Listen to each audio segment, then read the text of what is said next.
All right. Hello, everybody. This is Stuart Jean coming back at you here from Musicians Institute in Hollywood, California with Drum Magazine. What I want to do this month of March 2020 is readdress what we did in February, look at the roles of the limbs and, put them to use here and create some situations where, you might find yourself exposing some weaknesses in your ability to produce a variety of sounds that are necessary on the kit. So for this first lesson, we're going to start out, let's assign our sounds. We're going to start out with the right hand, or the hi-hat hand. You might play open-handed, but your hi-hat hand and your hi-hat foot, we're going to work together to produce a even eighth note and tight hi-hat sound. Not with the tip of the stick, not too quiet, still with the shoulder hitting, slightly the edge of the cymbals there. And just a nice sort of tight yet kind of thick sound. So you're applying pressure here and you're hitting, moderately hard here. Nothing crazy. Your bass drum foot, your bass drum sound is going to just be a heel up, oomph. You don't need to leave the beater into the head like that. You just hit it and relax. I'm just going to play, 1 and 3 on the kick and 2 and 4 on the snare. Snare drum hands, snare drum sound. We're going to go for the butt end of the stick. We're going to get a fatter sound this way. We're going to go with a loose and dead snare drum sound. Kind of unforgiving, all right? So you have to work to get that, and you want it to be consistent. You don't want to rim shot it. Won't sound too good. It'll sound kind of thin and khaki. And you don't want to hit it too light. So you got to work on this. So let's start out with this BPM 85, and then we'll move on to some slight modifications. Here we go.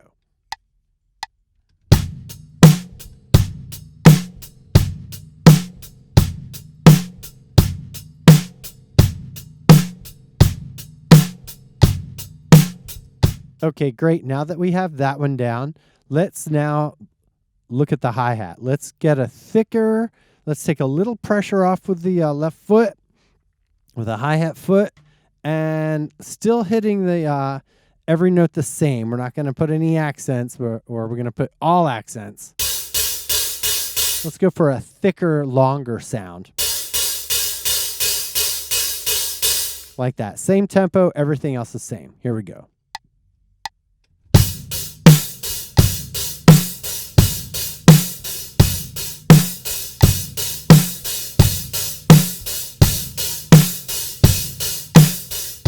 Okay, now we're going to toggle between those two hi-hat sounds. 2 bars tight, 2 bars looser. Make sure that you gauge that pressure and be ready. You don't want it changing a couple beats in. 2 bars, and then right at the new section, instantly new sound. Okay, here we go.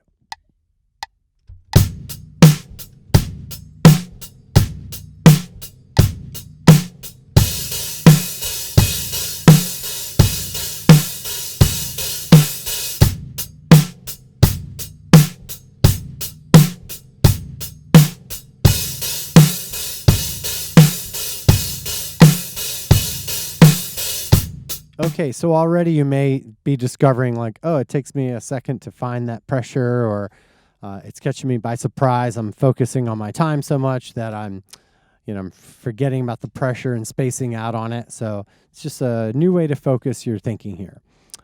Okay, let's stick to the tighter hi-hat sound. And now what we want to do is let's spoon feed in some ghost notes on the snare drum just to imply some 16ths. Nothing too set in a pattern, just sort of random, nothing too busy, just sort of spoon feed them in every couple bars. We're doing this to make sure that we maintain our backbeat sound on 2 and 4, but still produce some ghost notes without getting inconsistent. So here we go. Let's try that.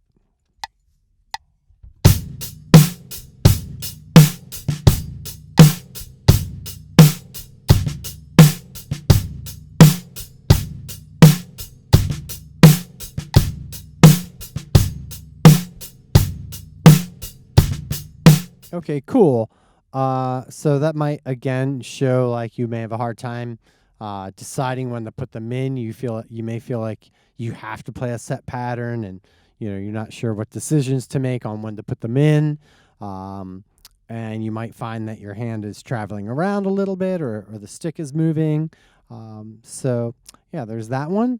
Now let's look down at the bass drum, and let's add some syncopation to the bass drum. Let's create a 2-bar pattern.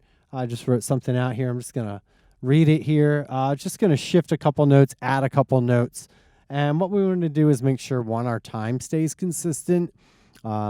2, we're not changing our hi-hat sound or our either by hitting it differently because of the change in the bass drum pattern, or some sympathetic movement on the seat might expose some balance issues where when we're playing the bass drum off the beat, does the hi-hat foot get affected? Okay, so we'll go for just sort of that same hi-hat sound that we've been using. Here we go.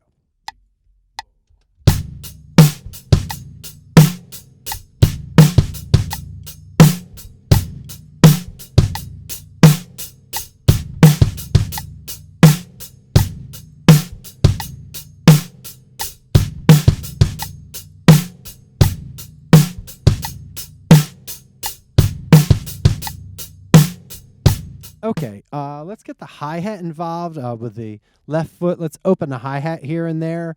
I'm going to add an open hi-hat by itself on the end of 3, and I'm going to stick to the same bass drum pattern. End of 3 in bar 1, end of 1 with the bass drum in bar 2, and then there'll be a of 3. So you're opening it on the closing it on the downbeat, and you can kind of get off it, and your downbeats with the foot. You'll see it in context. But this will give us 3 different little techniques, and also we want to make sure when we're not opening the hi-hat that we're back to that nice, tight, thick sound. So here we go.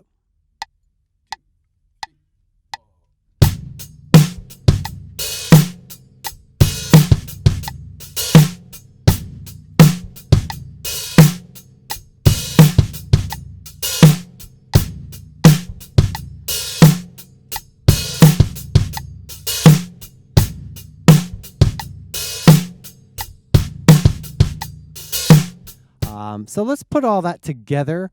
I'm just going to basically play what I just played, the last example, and just throw in some ghost notes as well. See how consistent I can stay. See if I can remember the pattern. If it changes while I play or I add something, it's not the end of the world. It's just an exercise. But I'm putting the limbs to use and trying to stay focused on sound production. All right, here we go.